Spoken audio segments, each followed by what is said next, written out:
On today's episode of Gathering the Kings. I had a huge churn. Like people Yeah, just come and go, come and go, come and go. yeah, And that hinders your growth. You're constantly hiring new people with no experience, and that stops you. It wasn't until I started like doing this once a month. Let's get together. Let's go bowling. Let's go and have a carne asada together when it's summer, right? yeah, These things bring your family. People want to be feel part of something, right? yeah, it's It's true. someone's vision. You treat them well. You celebrate their wins. Nobody has left after that. Really, it was person with me. There's actually people want to work. Like, yeah, I want to work with you, and that's what you want. Attract people who want to work with you, and it's Yeah. all about culture. You are listening to Gathering the Kings with Chaz Wolfe, featuring fellow 7, 8, and even 9-figure business owners who have real battle scars from business and life, but have prevailed as the king that they are designed to be. We welcome high-performing entrepreneurs to the stage in order to reveal the real of the real on what it takes to build a successful business today. We dissect the good and bad decisions they've made along the way that give a true and accurate picture of the journey of success and how you too can get there. Through this dialogue, you will learn the value of growing your network and surrounding yourself with power players and kings like today's guest. Grab your pen and notebook because we're about to dive in. What's up, everybody? I'm Chaz Wolfe, Gathering the Kings podcast. We got Cristobal Mondragon here on the King stage. My brother, how you doing? I'm so excited, Chaz. Really been waiting for a long time to see you. When I was mentioning, it's been a few months when I was contacted by the team, and I'm like, oh, yeah, I'm definitely interested. I'm like, oh, it's until January, so it's been like long 4 months, and Yeah. glad we're here. That's awesome, man. We were talking about that before we hit the recording button, and you're right. It does feel a little weird that you would schedule a podcast 4 months in advance, but Yeah. when there's incredible guests and you're right, my team is good at either connecting or finding, or they find us. And we've got a pretty streamlined process to make sure we're bringing the best of the best. So here you are. Yes, I'm super excited, Chaz. So yeah, it couldn't be a more excited than today. So looking That's forward awesome. to it. Yes. Good. Well, you've got a couple different businesses. I want you to take a couple seconds here. Tell us what kind of businesses that you have. Yeah, so I have two businesses. The main one is my cleaning business. My wife and I started the business in 2015, more like a side hustle, really. Yeah. Then it turned into a business, and it just kept growing and growing. Right. And so we're on our 8th year. And last year, I was interviewing a YouTube channel, very random, was not expecting it. And there's a YouTube channel say, hey, we would like to learn more about your cleaning company. So I share some tips and tricks how I operate my business. Yeah. That video went a little bit viral. Next thing you know, there's people calling me from all over the country that own cleaning businesses like, hey, I heard of the word automation. I heard virtual assistants, all these things that Right. were like very common. I'm like, you Yeah. don't have, and I'm like, okay. How are And you so, doing it without it? uh-huh. And I'm like, I'm gonna put a course together, and because I didn't want to be having one-on-ones. Yeah. And that course turned into, hey, we want more information because I don't know how to put the dots together. So like, Yeah. what about coaching? And so that's what we're currently doing. Essentially, we help. Initially, I started helping just other cleaning business owners with automations, customer acquisition, and hiring virtual assistants to keep the cost low. But that turned into, hey, there's people who up and comers, new people, and never done a business before. And I'm like, that's when the coaching program came about. And I'm like, okay, I'm going to create a coaching program that can really help you from the beginning stages all the way to really have an automated business. Yeah. I love it. Okay. So you're in places doing cleaning, and you built teams and automations around that. And then now you're teaching other cleaning companies to do the same. And you've got courses work and coaching around that, which I just love because it's the heart of a coach. It's the heart of a teacher, right? Like I did it for myself, but why would I keep all the secrets? And it sounds like you were giving them away way before you started charging, which is also another indicator of a king, man. Like you give, right? And then eventually value people start knocking down the door going, hey, no, like I need to pay you for this. It comes back around by itself. It really, you hit the nail on the coffin. Because I was here, like I work from home, and this is a funny story. So this YouTube channel contacted me back in March of 2021. And at the time I was really working just with my head down on my cleaning business because I had recently lost a restaurant 2 years before, and I have Wow. and so I was like, I'm just gonna focus on cleaning business, get out of the hole I, found myself in, Yeah. and just ignore all the distractions. And then I get an email say, "Hey, we would like to interview you. We saw you online, and I want to see if you would like to share your story." And I said no, because I was so focused. I said, "Thank you for the opportunity, but I'm really busy and I don't want to do it." Yeah. And I was still doing actually the cleanings myself with my wife. We had a team Yeah. already, but I was still part of the field workers. Yeah. And I'm working now, and then around lunchtime when I'm eating my lunch, yes, when I'm like, you know what? Let me respond back to them. Something might come out good out of this interview. Yeah. So I Yeah. respond back to them and say, hey, you know what? I changed my mind. I don't want to get interviewed. And guess what? Crickets. They don't respond anymore. And I'm like, Oh, you missed the boat. Missed about. So months go by. This is March, August of 21. I'm here just working from home, and answering the phone calls, whatnot. And I see a Jeep pull up in my driveway, and I'm like, who are these people? So I Yeah. come out, and he's like, hey, my name is Paul from this channel, blah, blah, blah. And like, I'm here to do the interview. I'm like Oh, right now? wow. And I'm like, well, I should wear the company uniform or something. I was not expecting. So that YouTube video, it was pretty, I think that's what made it very viral. I was pretty genuine. I was not Yeah. expecting it. They're stuck asking me questions, and I'll just spill the beans. Like, if anyone out there is, pay attention to that free YouTube interview I gave. I give a lot of free game, like really good one.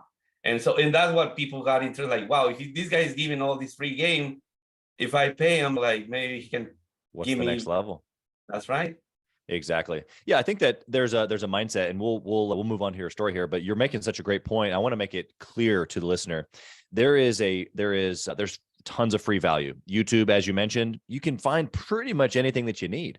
And even for someone like myself who curates environments that people pay for, right? With a mastermind group, and I've done sales coaching, and I do team training and personality assessments and all kinds of fun stuff that we charge for. And the reality is that you give enough away for free. You can give it all away for free, but people still want you, or they want the connection, or they want the network. There's always another level to go to, because you can give the X's and the O's in a course all day long. Absolutely. But then, like, how they go implement it, or the accountability to implementation, or perspective to implementation. There's so many things that come up, even if you have the script verbatim. There's just so many other things that come up. So there's absolute value in what you're doing. And I would say for any coaching program out there, like, if it's not a matter of pay to play because there's like these doors and hidden and making money, it's like, no. Like, there's just different levels of think. And you want to get into a room where people are willing to pay a certain amount of money to think at a certain level. Would you agree with that? That's right. Yeah, absolutely. That's good, man. All right. Well, so let's go back into your story a little bit. You kind of mentioned a little bit, you lost another business, bankruptcy. Like, wow, you've got a little bit already, kind of an attention grabbing story. Tell us a little bit about that, how you actually ended up starting the cleaning company. This is a crazy story. I keep it very short, but essentially, I moved here to the States from Mexico in 2004. Working in restaurants for the most part at the beginning. I didn't know the language, so it was fairly easy to me to go to a Mexican restaurant, work in a kitchen. Made my way up, became a chef a few years later, and after that, I went to a car dealer looking for an extra job, and they're like, "Hey, do you speak Spanish?" And I'm like, "Yeah." He's like, "Well, we'll actually need a salesman." I'm like, "I don't know." Like, that sounds scary. And he's like, no, we'll teach you. And I'm like, okay, very hesitant dealership, and one of those beginner looks that I guess everybody has when they're starting something. I make a sale, and the manager is like, you know how much you made? And I'm like, how much? He's like, $800. And I'm like, you kidding me? Like, that is like the entire week of the restaurant. So like, forget the restaurant business. I'm gonna focus on sales. Yeah. So start working on selling cars, car dealer. When you have two languages, you certainly have an advantage of you sell more people. And so that was really good salary, medical, dental, all you name it, working from a computer. And then my wife, she's at home, gets a job with a cleaning company. And it was little very so she's the first one to actually to kind of saw the opportunity. She came to me for a week. She's like, Chris, we're having dinner. And she's like, Chris, this company's getting a lot of jobs left and right. It's not hard. It's cleaning. We can do this. And I'm like, no, that sounds very cute, but it's not going to happen. But she planted the seed though. And so for the next days, I'm at the dealership, kind of like thinking the idea, like, well, maybe I don't have to leave my job. I can start building this as a side hustle. And I thought if she can make $2,000-3,000 a month on her own, why not? Yeah. So I started posting. At the time, didn't know any marketing or anything. But what the dealer used to do heavily back in 2012, it was posting cars on Craigslist. So it was one of my jobs, is just posting cars and cars. I will take the calls, make pre-qualifications, and then send them to the other salespeople. And so I'm like, I wonder if Craigslist works for a cleaning business. So all I need to do, so I tried it, and people started. And of course, I made some mistakes. I didn't know how to price it correctly. I didn't know how to do that. You And paid some people to clean their house. Is that what you said? the first job is so funny. We did a move out, and I charged the lady $100. I remember that. Lady, she was coming from Idaho, moving to town, and she arrives, and my wife, she was by herself, so she didn't have any help. She didn't finish the house on time. The lady's like freaking out, which she didn't pay us, left her very first bad review. And I was like, oh, what a great start, the setbacks. And I remember I was upset. I was like, man, maybe this is way out of our head. Let's just, but my wife was like, no, that's just a one-time thing. I'm gonna get help and we'll get it done. I'm like, okay. So we got her best friend, which eventually was her first employee. So this is January, right? Making some mistakes and whatnot. I still, the business is under the table, cash, personal checks. It's not a formal business. Yeah. But I know I'm getting more and more calls because I'm the person taking the calls. By March, I remember I started putting things in a spreadsheet. I didn't have a software, CRM, nothing. But I was creating the invoices on a spreadsheet. So I go in and see like, how much have we made? Because I knew we were pretty busy, like $20,000 by March 31st, 2015. Wow. My jaw dropped. I was like, wow, there's money to be made in this industry. Yeah. And at the time, I already had like 8 years working in a car dealership, and I was confident in making good money, but I was like, maybe this is the time. Maybe this is the opportunity I've been waiting. Jump off the boat, and then I just decided to dedicate to the clean business. Yeah. Takes off. It literally takes off. A very high demand industry, no experience, very low entry. So second year, I'm making money. But think about my first business, I'm like just killing it. So I'm like, wow, opening business is not that hard. And a friend of mine who was in the construction industry, he's like, hey, Chris, I fixed this restaurant in Seattle. The owner is actually struggling to pay me back. And he actually told me he wants to sell the restaurant. And I remember you used to work as a cook. So would you be interested in partnering up with me and open this restaurant? And for me, I thought it was like, oh, this is God telling me, here's another one. Take it. Yeah. I didn't think about the location, cost. I was just like inside me, I was like extra confident. And so I was like, there's no way I can fail this. Yeah. Got into the restaurant. That was I opened in 2016, January 2017. The restaurant it's paying its bills, but it's not making money. And I guess I now I have patience. Back in the day, I wanted to see like, oh, I wanted to be just making money already.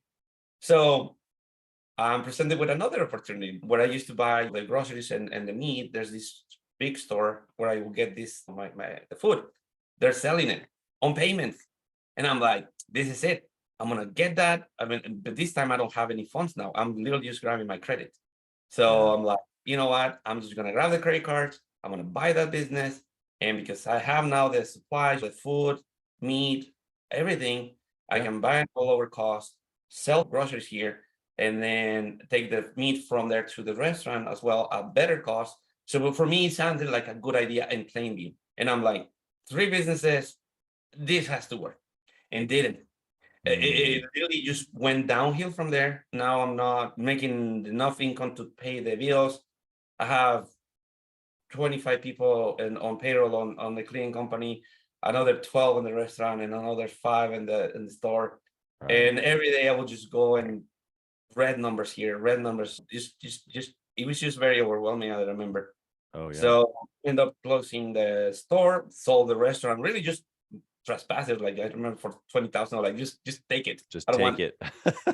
And then from there, I broke the 2 leases. So now I'm getting lost from the landlords and whatnot. Right. And it was very, very dark moment because for me, it was my 2 kids were about to go to college. So now I'm sitting at home, 38 years old. I don't have the energy that I had. I still have energy, but I don't have the same energy I had when I was 20. So I know I'm in a tough spot. No money left in the bank. Lawsuits. I had like a debt of about $250,000 in credit cards.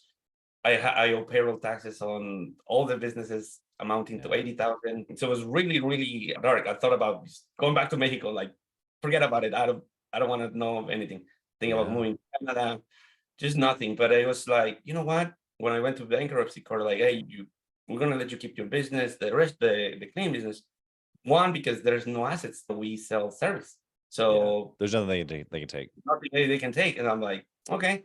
And that's when I'm like, you know what? I'm just gonna grab off of this one thing I have, and I'm just Yeah. gonna put all my effort. The one thing that's worked. No more businesses. I'm just gonna put my head down and just optimize it and make it work. Yeah. Fast forward to pay the IRS, paid everything, got out of the bankruptcy. Well, still, you're still in my record. It's the fairly recent, 2 more years, and it goes away. But Yeah. it was really like a very learning lesson. At the time, I was very, very disappointed with myself and kind of like Sure. depressed. But then I was just telling my wife, like looking back, like, wow, everything passes as long as you just keep working, just things get better. And have faith, right? I am a firm believer in God, so I truly believe that if you humble to Him and you ask for help, He shows you. He puts you the right people in front of you. Yeah. Yeah. What an incredible story. I mean, there's so many ways that we can take that, but I think just the overwhelming emotion, at least for me listening, I hope the listener probably feels the same way, is just, wow. You hear a lot of stories about the up and the down, and sometimes the down, which is what you experienced. And even myself, I've closed a business, hundreds of thousands of dollars gone, just when you're just like, whoa. Mhm. And it's those moments that you said, you referenced it to your faith, having humility. But I think that, yeah, faith, being humble in order to have faith. Yes. But those moments themselves will humble you as well if you let them. And so I think that that's how faith, at least for me, has kind of intertwined in those dark moments where it's like, man, am I good enough? Can Mhm. I do this? You've got this level of success over here, but then this like tarnish, this black scar. Exactly. So I think it's real, number one. I guess my follow-up question to you, obviously we want to know some of the tacticals. What was a good decision inside of that journey right there that's led you to where you are? Because obviously you've held on, like you said, you kept going. You look back now and you've got 2 thriving businesses. Mhm. What was one of those moments that you think, man, when I did this, it changed? This is funny. When I started reaching out to coaches, people who already done what you want to do, in my country, Mexico, there's no such thing as coaching thing. It's actually quite the opposite. If someone is doing good, they will never share with you how they did it. So I was kind of used to that. Like, oh, nobody will actually share their secrets. Why would they, right? So I always thought I'll figure it out myself. I'll do research. I have a figure out mentality. I'll figure it out. I'll Yeah. take my time. Sometimes if you don't pay an expert to tell you, you will pay it on time, regardless. 100%. You're paying it one way or the other. And so I remember when I was like, I already didn't have the restaurant or the store. I only had, that's when the judge was like, I'll let you keep the company. And I'm like, this company keeps growing. It's very lean, low overhead. Let me reach out to people who are already doing this for years. So reach out. I started looking for Facebook groups, and I found a lady. She had a cleaning company in Colorado doing 2.5 million per year. And then she's like traveling. I start following her. Like she's always in Greece, like in Paris, and I'm like, what? It's How is like, she doing that? doing that. So I reach out to her, and she's like, hey, yeah, I pretty much, that's what I first heard about automation. Like, oh, I automate my business. I'm like, how?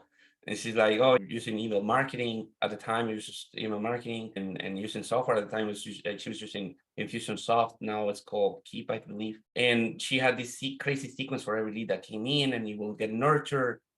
And I was just blown. I was never heard of those terms before. Not even at the dealership, they didn't have that. They didn't have nurture. So I was like, I want that. So I paid her, and she really shared everything. She's like, this is what you do. This is how you convert recurring people. Focus on recurring customers because that starts accumulating. Do this, do that. I have her implemented some of the stuff because some of the stuff it just didn't apply to me. Sure. But I was like sold. I was like, wow, look at how big of a difference had this small investment made. And this is a funny story. My wife, she charged me like 12,000. I was like, I'll charge you 12,000. So I grabbed it, and my wife's like, "You're crazy! Here you go, I'll give you a year." And I'm like, "No, trust me, this one is actually gonna pay it back very soon because it's specific for our business." Yeah. And I was right. From there, start nurturing people. So you start really seeing, not immediate, but you start seeing that now the numbers start climbing back up again. Yeah. From there, I'm like, okay, what else can I do? And I start looking for software that will automate more things. Right? Just make it simpler. And we're really living a very cool era, which is new software's coming up every month. Yeah. And it's just see what's out there that you like. There's tons of software, right? But Yeah. eventually you get familiar with one, you like them, stick with them, and then just become good at them. And so that was right. That was my thing, is just hiring a coach, listen, don't get distracted about anything else, and just do what Yeah. they say. Yeah. That's it. That's what I did. Yeah, that's a coachable spirit, right? Like not only being willing to reach out, but then when you get the advice to actually implement it, even though you said not everything was applicable to you, that's okay. Mhm. But I think that any successful person would agree with you that there was some point in time in their life where they said, all right, I gotta pay to play here. I need some answers. And Yep. I also love the perspective here. I want to point this out for the listener, because it's exactly why your coaching business, Seven Figure Cleaners, exists even currently, is for this Mhm. reason. When you're on the way to seven figures, right? It's all about automation, maybe hiring a couple of people. It's marketing, it's sales, it's process, it's client fulfillment, it's understanding your finance. Like a lot of the things that we talk about even on the show, and those take you into the initial 1, 2, 3, maybe even 4 or 5 million. That like super tactical, practical. And so like if you're listening right now and you're in that stage of the business, what you need is coaching. Is exactly what Chris just said. He said, I need to get the exact blueprint. And so if you're a Mhm. cleaner, you join his group. If you're maybe a contractor, you join a contractor group. Or if Yeah. you're in tech, you join a tech group or whatever. But the point is Mhm. that you find a coach or a mentor or a group that can give you super tactical, like here's the exact that you need to do. And then Absolutely. beyond that, I'm curious now if you would agree with this. Once you get to that 7-figure mark, especially beyond the 3 million mark, it's no longer tactical. It's more high level think, building teams, key roles, more working on the business, leveraging resources, leveraging time, leveraging key relationships, right? Would you agree with that? That's absolutely 100%. You hit it again right in the head, because once you get to that level of making seven figures, when we reached it, it was this is funny story. It was right after COVID. So before COVID, we were like 700,000 a year. We're doing good. COVID hits, we actually pretty much stopped. But then it comes back around, and Right. then we at the end of 2020, we did like 1.1 million. I'm like, this is Wow. not. This is really good. But then I'm like, okay, what else? I had still a lot of holes, even though I had Yeah. automations. I had a way to get customers constantly. I still had things kind of all over. And that's when I heard about virtual assistants. Yeah.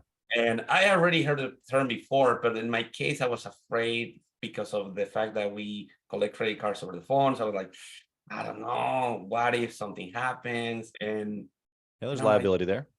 yeah. And so, but I was at the time, like now, pretty much doing all the admin stuff, billing, answering phone calls, all this stuff. And I was getting tired. And this is true story. So whoever has a business, definitely work on this. I'm getting tired. We're making like we're 1.1, and I'm like, maybe it's time to sell the business, and maybe start getting into real estate or something like that.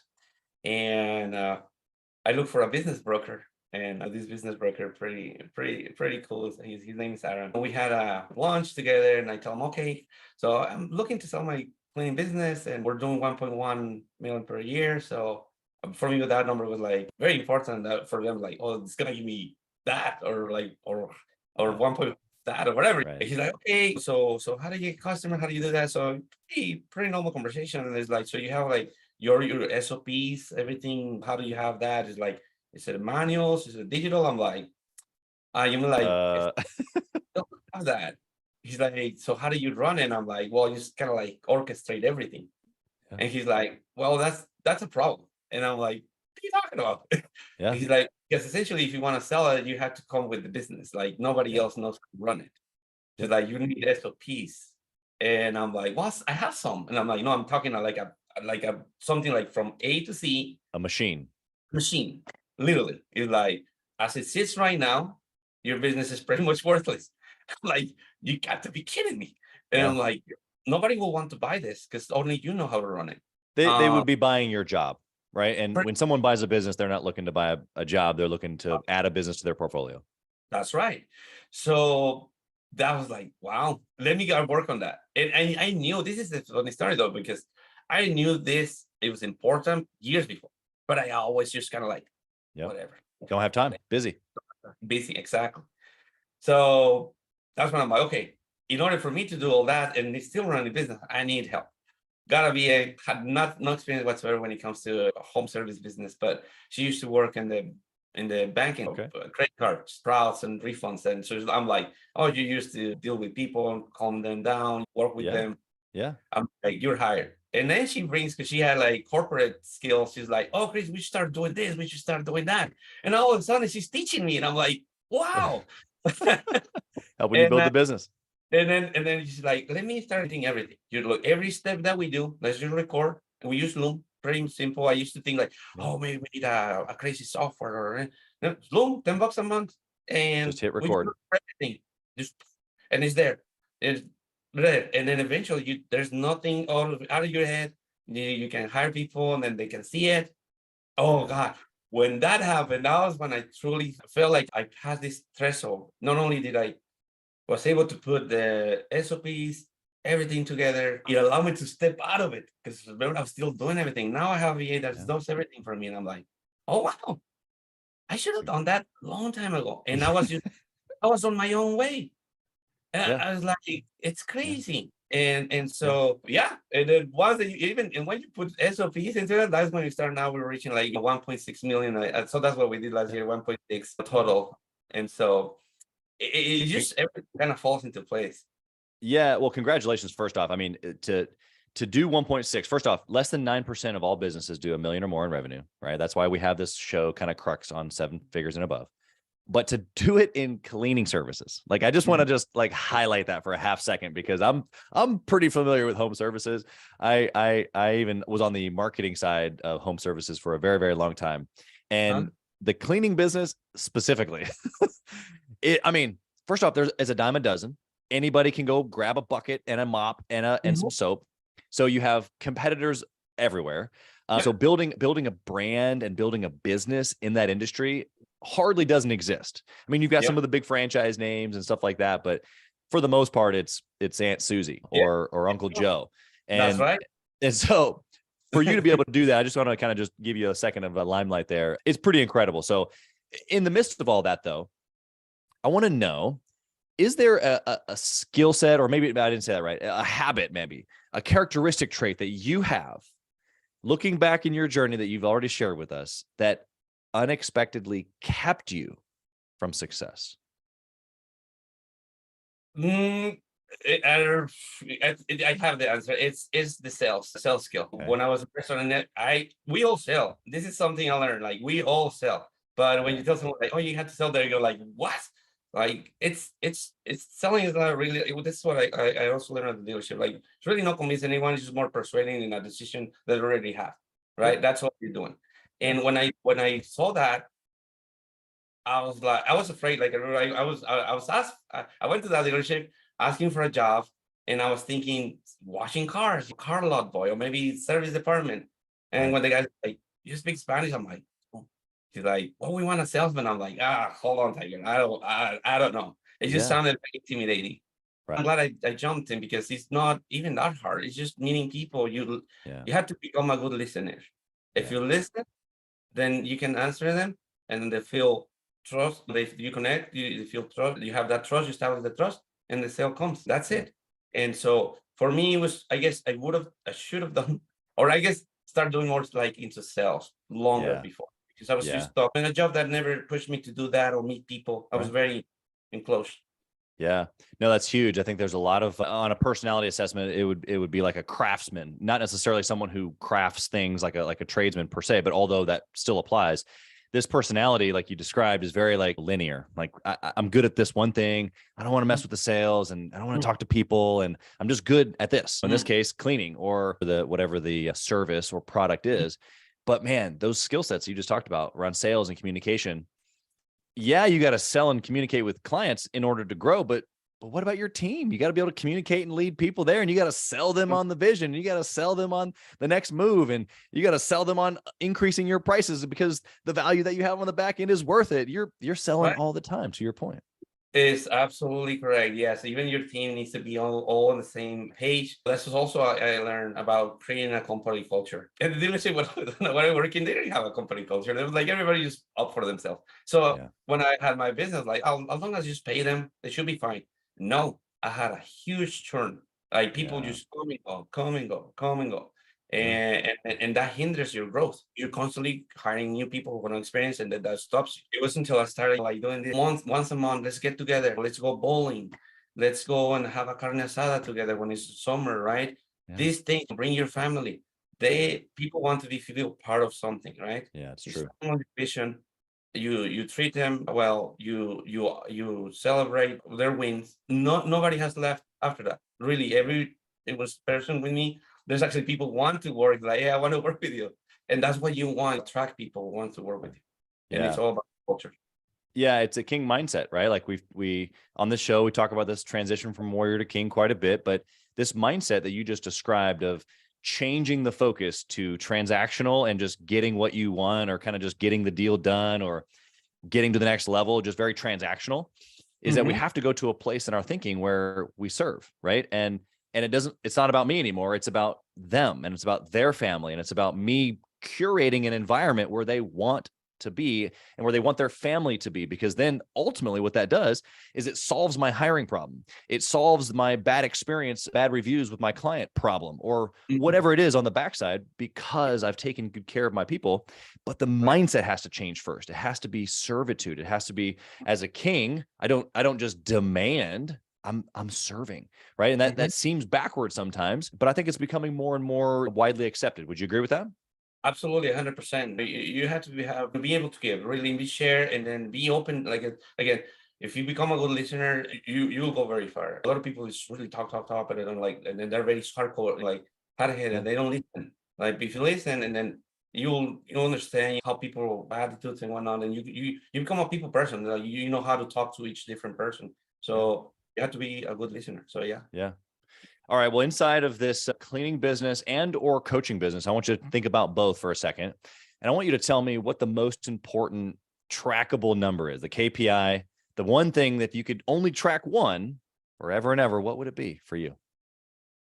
Well, if I talk about my business or like cleaning business or any home service, I guess the one KPI that I always have at the top is just the recurring customers, right? That's something, the more recurring customer, that means more money, that long-term value. And we track everything. We do one time service jobs, one-time cleanings, recurring Airbnb, office cleaning. And for me, the bread and butter has always been the recurring customer, right? Yeah. They just pay you, and then they're happy with the service. They don't, and that little by little, this is crazy. You don't need to have thousands of customers to have $1 million company. In our case, cleaning industry, the average ticket price is $220 average. That's for every home. If you get 220 people to buy service every 2 weeks, you have your $1 million. So when you see it, I was like, anybody can get 220 people. Anybody can do it. Anybody. It takes a little bit of time, but with the software that's out there, the marketing channel that we now have that we didn't have before, you can get there very easy.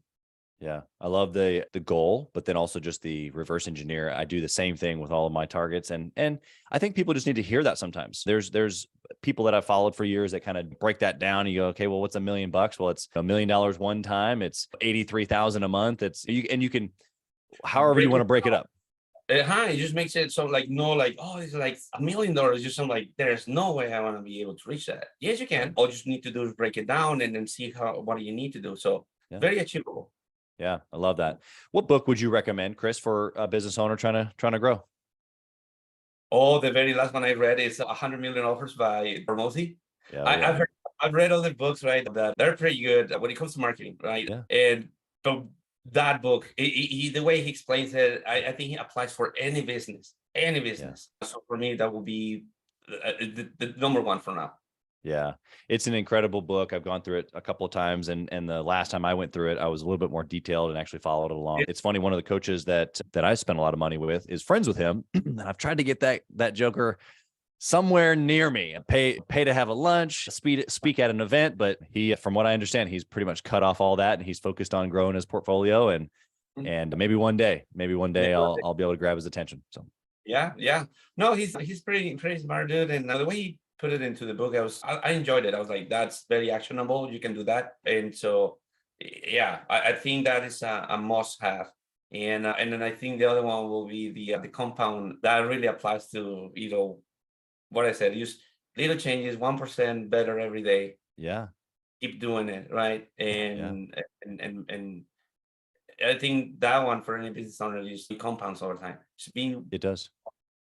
Yeah, 1% it's better. like you said, the purposeful. I love that word that you just used. I was thinking actually about this morning when I was working out. And it's like a lot of times entrepreneurs, kind of similar to what you did. We get our business up to a certain amount, 500K, a million, 2 million. And we go, you know what? I think I'm done. I've run the race. And really all it is that we've just gotten bored with the current process or the current thing. And we're a little bit hop, skipping and jumping and trying to figure out what the next shiny object is. Yep. And I can relate to that, but I guess the solution for me in the moment I was thinking about it this morning while I was working out, actually, it was, man, if I build something sustainable, right? And these are some of the words that I've started to use over the last probably 4 or 5 years of just, I don't want to just all of a sudden, right? Like I was thinking, I bought my first business when I was 24. I had 7 locations by the age of 29. I went from 0 to 5 million in about 3.5 years and 65 employees. And it's like, wow, I could have a shining star next to my name any which way you want to shine it. But it's like, as shiny as that is and as cool as that sounds, there was a bunch of stuff in that was like really painful. And so when I think about building something sustainable, one that's going to be around forever, and it doesn't stop at 5 million, it stops maybe at 50 or 150 or 500. I don't know. Like it's just another layer to think, in my opinion, the sustainable and something like that doesn't happen overnight. It's something that you build on over and day in and week out and month in and year out. And so I just love what you're saying here. The purposefulness of that. It's also like a stick-to-itiveness. Like, no, like this is what I want. I'm going to think bigger and I'm just going to like methodically just continue just to boom, boom, boom. I'm going to go after it. Right. Absolutely. Yeah. That's, I guess for me, it was really what made the difference. Like I could just walk away and say like, let's go back and I'll get a job and forget about all these. You leave the country. But no, I was like, I'm going to reach out to experts. I'm going to apply what they tell me. I'm going to shut up and listen, and then I'm just going to do. And I just keep working on that. And then when you look back, you're like, wow, such a big difference. Yeah. Yeah. Great perspective. What do you think about intentionally networking or masterminding with other entrepreneurs? Oh, I love it. I think everybody should do that. It's funny. I don't know if the new generation, they're very socially shy. My kids are shy. I'm like, I'm not shy, whatever. Like they see me, like I talk to when we go to the mall, everybody knows me, like, hey, and I'm like, like everybody knows, like it's good. It's like you need to connect. You don't never know who's gonna help you to get to the next level. You don't. That's right. You keep to yourself always. You're never gonna meet anyone. And but it's not. I don't know. Like just like a kid's like, no, I'd rather just shut up. But I'm like, I don't know. I think it's important to do networking. You meet new people. You meet new cultures, you understand better everything, and then the opportunities are out there. I remember what I heard this, but it's like somebody else out there has your millions. You just gotta find it. That's right. That's right. Yeah, even if it's in a collaboration. Like I've had a lot of people ask me about the show here. It's like, well, how do you monetize your show? I'm like, I don't, I guess. I mean, like, let's be honest. Like, I feel like we add a ton of value, and so I've had lots of deals and even clients, mastermind clients that have come from guests, right? They're like, hey man, this is really, I want to be part of this. But I get to meet cool people. Like it was the networking thought or I need to build relationships thought initially. I want to help entrepreneurs thought. And so I want to echo what you're saying for the listener here is that it doesn't have to be a podcast. It doesn't have to be a networking event. But somehow, some way, you got to start shaking hands, introducing yourself, because that's how deals get done, or that's how relationships get formed. That's how new opportunities come, to your point. And or maybe not even new opportunities, just a new client for your current business that you're super dialed in on and focused. That's how you grow a brand is that you open yourself up to be able to serve other people. And so you can't do that if you're, like you said, tucked in and by yourself, right? That's correct. Yeah, you gotta meet people. And I think I don't know. For me, it's just like part of the human nature. Just that's what we're in groups, and we like to be close to other people, and so it's just part of our nature. Yeah, Atomic Habits. James Clear, he talks about this as far as like joining a group, And he specifically says you join a group of people who are like you, who have the habit that you desire. So the habit of the group, the collective, is what you desire. And so when you step into that identity, that group identity, especially if there's someone like you, like, for example, your coaching group, you help cleaning companies. So if I'm a cleaning company and I'm going to join this coaching program where other people are like me and they have skill sets or habits or disciplines that I desire, now my personal identity that I desire has now been brought in or morphed into a group identity. Same thing for Gathering the Kings. Whether you're a 7 or 8 figure business owner and you're out there, it's like you're a lone wolf. You've been doing the thing, you've been grinding down the way. Like, you have connections and relationships, but no one that you can really like talk business with, like really, really strategize and go deep with, right? That is correct. And I'm taking your smile as a like, yep. Because I've been there. We've all been there. And so when you join a group of people that are like you, and then have the same mindset of like, I want to go to the next level, and I don't know exactly what you're going to give to me, but I'm going to bring my best. I know freaking John's going to bring his best. Matt's going to bring the next level, and freaking all of us together. It's just like, man, if it doesn't go up, I don't know where it's going. That's right. No, you hit it up right in the head. Just meet other people that want, like, you have something in common to talk with businesses. What can you offer to the group? And then also help each other. Really, just this is where the ideas form, and then the businesses are born. Yeah. I want to give an encouragement to the listener who is maybe heard about your coaching program and they need to join it because they're a cleaner, or if they are looking for a coach like you suggested to them earlier. I want to give them one last little piece there from Atomic Habits, because it's the last little piece that he talks about when it comes to groups. And that is, even once you've achieved the habit that you desire, you stay in the group because it's the best way, the tribe effect, to keep it, to make it a lifestyle, to then help other people be able to do the same thing, which is exactly what you're doing with the coaching program even, and which is king mindset. It's eventually you mature in a way to where, yeah, you get value for sure. But a lot of the value that we get as kings is how we give. It's not advice that someone tactically gave to me. It's how do I pour out and actually help another person, which then gives me more than probably I could have gotten from like quote unquote advice. Would you agree with that? 100%. You're right. Spot on. Good. I love it. One last question here for you. Actually, I got a couple. One question about family. Gathering the Kings is on this new journey here with, okay, we're hard after our business and we're high performers, like I just explained. But like, I'm also a dad, I'm also a husband or a spouse. And so it's like these dynamics, it's not one or the other, or they're a balance of the two. Like, I want to go hard after both of them. So tell us, how have you done that? How have you gone hard after marriage, family, and the business at the same time? Yeah, it's certainly a little bit of a challenge, because a lot of times the work or the company actually sucks you in a lot of your time. Yeah. And then next, like your family, just your kids, they're not getting the time that they need. And for me, it was like, you know what? I need to find a balance. And the restaurant, out of that, bad business, what we end up is actually working on our time as a family. So for example, every Sunday in the morning, hey, so we let the kids say, what do you guys want to go next week or whatever. So we let them choose. Hey, even though we're busy, you guys also have decisions at home. Where would you like to go? And then Sunday's just family day. It's just nothing job. We don't talk about jobs or anything. It's just family. And then we let our kids also share what they want. They have something. For me, that's what's been the difference, just being able to also listen to them. When we had the restaurant, we had the big clean business, it was just a lot of things going on and we didn't have time. And so we just work. Got rid of that. I'm like, no, that was not the way to do things. Let's have also family time. We go Sunday, go to church, come back, we have breakfast, then we go hiking, and we just always do something together. And so that's how I handle it. It's just one day dedicated for them, and then just listen to them. Yeah. I love the listening aspect, especially since you've got some older kids, us young adults really, but they become their own, and it's no longer parent, like a dominating force, but more of a guide. And you can't do that very well if you're not listening. No. And so, you'll see kids, they all have their own different worlds of how they see the world. And, but you tell one, you might not resonate with the other one. So yeah, you gotta be able to listen and see what you need to do. There's work there for sure. Chris, I got one last question here for you.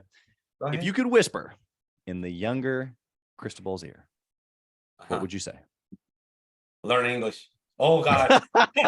Yes. This is funny story though. When I first moved here, I was not expecting to stay here in the US. So Okay. I had recently married my wife, and I was 21, and she also was 21. And I moved here thinking, oh, I'm just gonna work 2 years, make enough money, go back so I can finish school. Yeah. And because of that mentality, I'm like, I don't even want to learn English. I'm just gonna Right. just I'm work. in and out. That's it. Well, that 2 years turned into 4, and then 5, and then 6, and all these years, no English whatsoever. I was limiting myself a lot, like a lot. And that's when I'm like, I need to learn it. I really need to learn it. And so when like just 1 hour a day in college, and then watching movies with English subtitles all the time. And when I started feeling confident, right, and I got to the opportunity of selling cars, and I was able to speak both, I was like, dude, what was I doing? What have I been doing? Yes. So I'll say learn English as soon as you get, like, whatever country where you're moving to here, or whatever country, Yeah. just if you explain, learn the culture, embrace it. And that just opens doors for everyone. In my case, I would say go back, definitely then learn English. Yeah, I think that I guess the deeper principle is to not be stubborn, to operate at the maximum potential that you can. I'm going to flip that answer that you gave to me on its head for just a half second, because obviously in America, yeah, we speak English, but Spanish is very close second. Yeah. And so would you recommend that if someone's listening today and they've been like thinking about learning Spanish, would you say it's just as powerful? Absolutely. Yes. On the other side of the coin, if you speak Spanish, you have so much more opportunities out there. As far as like, if you want to find employees, there's a bigger pool for you. You actually your customers out there, right? If you're gonna sell a product, if you speak both, it just doubles. Really, it's just Hispanics are the second, like the biggest minority, or second biggest minority, or something like that. But it's growing every year. It's just growing, more people. So I think Spanish is a skill everybody should learn now. Yeah. It just doesn't hurt. And it certainly, when you travel in other countries, South America, it certainly helps you. You get to enjoy better That's things. right. Well, I'm gonna dig deep to my my 6th, 7th, 8th, and 9th grade years, where I was Carlos in the classroom. Okay. Okay. And Senora del Porto in Columbia, Missouri, taught Carlos how to speak Spanish. Well, maybe not very much, but I appreciate you giving me that perspective. It's real. It's real. Let's just be honest. So I think that what we're really talking about is adding value, not only to ourselves, but those that are around us. And when we add skill sets like that, it does literally nothing but add value. And so I appreciate your perspective. I want to know, how can the listener find you? So number one, if they're just a business owner, they want to reach out, pick your brain. Maybe they're a cleaning business specifically, and they need coaching. How can they find you? Absolutely. So they can go to 7figurecleaners.com. They can book a call with me to just a demo. I don't give hard sell speeches to anyone. If anything, I just want to listen to what the situation is. And I show them what the program looks like. And if they want to be part of it, they can make the decision. So 7figurecleaners.com, or they can also find me at cristobalmondragon.com. Love it. And I'm sure that we'll put all those in the show notes as well, but I'm sure that people will take you up on that to be able to connect. And because, man, you've got an incredible story and some moments where you've been able to claw out. And so I just appreciate you being here. I appreciate your time, your willingness to serve, your king mindset, and blessings on your team, your family, your business for all of 23. Thank you for being here. Chaz, same as you, my friend. God bless you and family. And then thank you for having me. I really enjoyed today's talk. Awesome. Thank you for listening to Gathering the Kings today. I hope that you were able to pull out a few nuggets to go apply into your business right away. More importantly, though, I hope that you're realizing that it takes more to be successful than just being by yourself, doing it all on your own, carrying the weight all by yourself. What I have realized, not only in my own journey from multiple businesses and multiple different industries, and now interviewing literally over 200 or 300 other very successful 7, 8, and 9-figure business owners, is that it's tough to do it alone. And so Gathering the Kings literally exists to bring together successful entrepreneurs. In fact, we are putting together 1,000 kings, specifically who are grateful but not done.